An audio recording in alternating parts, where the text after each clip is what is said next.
자, 그런가 하면요. 야, 이번 일을 보면 여러분 혹시라도 비슷한 경험 하신 분 계실지는 모르겠습니다. 전혜연 평론가님. 예, 우리가 뉴스파이터에서 가끔 뭐 불이 났다거나 낙하물이 떨어졌다거나 이런 소식 전해드린 바 있는데 이번 일은 사람으로 인해서 발생한 아찔한 상황입니다. 아하. 지난 1월 부산의 한 진입 터널로에서 이뤄진 일인데요. 네. 영상을 함께 보시겠습니다. 도로를 달리고 있는 차량의 블랙박스 화면 지금 보고 계신데요. 네. 앞서가던 오토바이가 너무 천천히 오! 가고 싶어 경적 울리니까 오토바이가 갑자기 멈춰 섭니다. 운전자가 놀라서 급브레이크를 밟았는데요. 네. 오토바이 운전자는 여기서 멈추지 않고 차량 옆으로 와서 욕설을 내뱉는 거예요. 의원님 차를 가로막고 있네, 이 장면은요. 그렇습니다. 네. 실랑이가 벌어지게 되는데요. 네. 문제는 보복 운전이 시작이 된 겁니다. 어머. 네, 보세요. 터널로 진입하니까 차량을 완전히 막아서고 요건 지금 터널 밖이에요, 지금. 그렇습니다. 또 이후에는 어떻게 하느냐? 느릿느릿 갔다가 터널을 빠져나오는데도 차선을 이리저리 앞으로 왔다 갔다 하면서 승용차의 앞을 막아서는 모습 지금 볼 수가 있습니다. 이 오토바이의 위험천만한 운전이요. 약 10분간이나 이어졌습니다. 사실 시청자분들 중에서도 어머 나도 최근에 비슷한 경험했는데 나 근데 무서워서 아무런 조치도 않고 가만히 있고 그냥 조용히 갔잖아 뭐 그러신 분 많으실 거. 그런데 저 당시에 운전자 자동차 운전자분은 얼마나 상당히 불안했을까요? 얘기 한번 들어보시고 이어가 보도록 하겠습니다.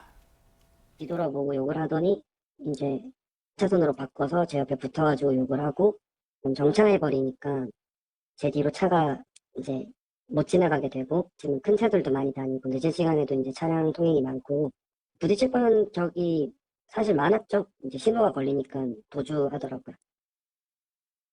지금 영상 보고 오셨죠, 여러분? 이종근 평론가님, 진짜 네. 저게 뭡니까? 지금 차량 앞을 지그재고 이건 누가 봐도 고의적으로 차량의 통행을 방해한 거잖아요. 그렇죠. 단순히 자기가 화가 났다고 해서 그 분풀이를 도로 위에서 엄청난 지금 위험을 감수하고라도 난 분풀이를 하겠다. 이거밖에 안 됩니다. 아까 동영상 다시 보시겠지만 네. 지금 자신이 보복한 차량 이외에 그 차량이 너무나 당황해서 노선을 바꾸자 그 노선에 있던 차가 황급히 또 노선을 변경하는 바람에 네. 급히 충돌 사고가 일어날 가능성이 충분히 보이는 동영상 보셨을 겁니다. 네. 바로 그 뒤에 따라가던 차들이 얼마나 당황했겠습니까? 그러니까요. 단순히 그 오토바이 운전자의 보복 심리 하나 때문에 당시 10분 동안이나 여러 운전자들이 공포를 느꼈을 것입니다. 아니, 뭐 고속도로에는 오토바이가 이제 못 들어가니까 그러다 치지만 일반 도로에서도 정해진 규정 속도란 게 있기 때문에 천천히 가면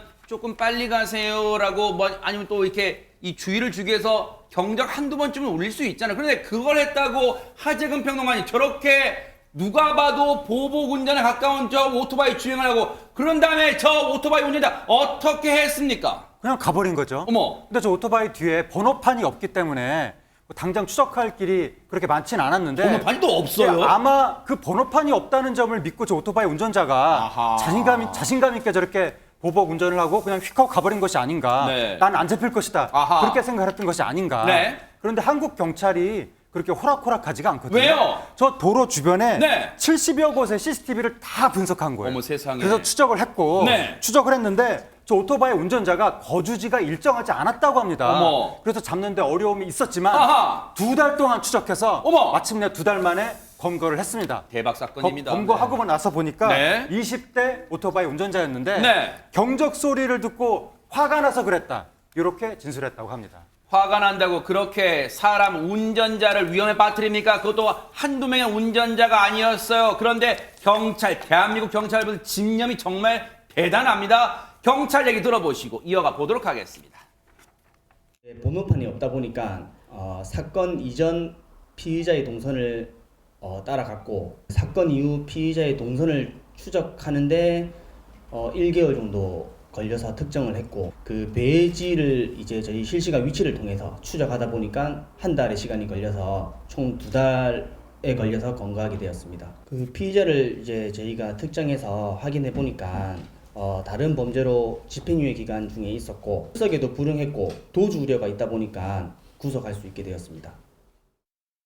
뭐예요 이 사람? 손정혜 변호사님 잡고 보니까 이 오토바이 운전자라는 사람 뭐 범죄 종합선물 세트예요. 지금 집행유예 기간이었다고요 또? 네, 자숙해야 되는 기간이었다는 겁니다. 지난해 이미 음주운전죄로 집행유예 선고를 받고 한 번 선처를 받았음에도 불구하고 다시 재범에 이르게 됐다는 건데 더군다나 면허가 취소된 상태이기 때문에 무면허 운전을 통해서 저렇게 보복 협박 행위를 했다라는 것이고요. 네. 경찰은 특수협박죄 등으로 이제 구속을 했는데 아까 말씀드린 것처럼 수사 받으러 나와라라고 해도 출석도 하지 않고 또 여러 가지 변명을 했던 사안입니다.